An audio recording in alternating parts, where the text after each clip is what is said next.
台湾伫白色恐怖时期，有真侪政治受难者因背后拢有使人疼心的故事。台湾钓剧团长期以来以政治受难者的生命故事做主题，创作舞台剧。今年因推出舞台剧《开伫壁顶的花》，播演三个白色恐怖政治受难者的故事。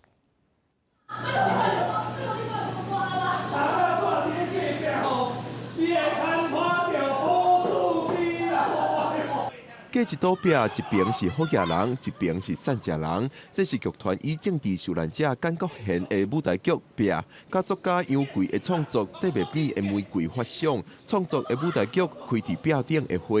毋过伫咱的社会安尼敢有公平，所以伊想要家己演壁拍好看，去互国民政府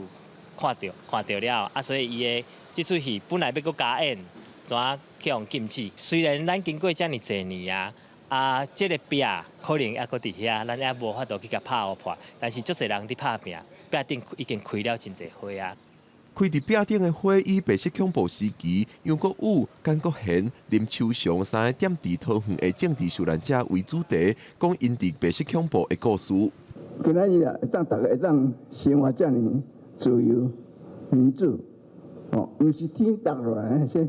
实是足侪人流血。桃园有足侪案件的，咱今日经的这三项，就是因三个的关系，不管是因的关系也好，还是讲因住伫厝边也好，还是甚至因的案件，拢是互相有牵连。海岛演剧剧团长期以政治受难者的故事为主题，创作舞台剧《开伫壁顶的花》是人权优待元顺演计划当中的第5出，按算5月份伫5个县市举办6场的演出。